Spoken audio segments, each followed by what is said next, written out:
கண்கள் என்னும் சோலையில் காதல் வாங்கி வந்தேன். வாங்கி வந்த பின்புதான் சாபம் என்று கண்டேன். என் சாபம் தீரவே நீயும் இல்லையே.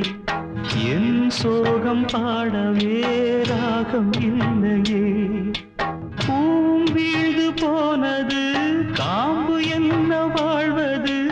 காலம் என்னை கேள்வி கேட்குது. கேள்வி இன்று கேலியாகி போனது. நான் பாடும் மௌன ராகம் கேட்கவில்லையா? என் காதல் ராணி இன்னும் தூங்கவில்லையா? கண்ணீரில்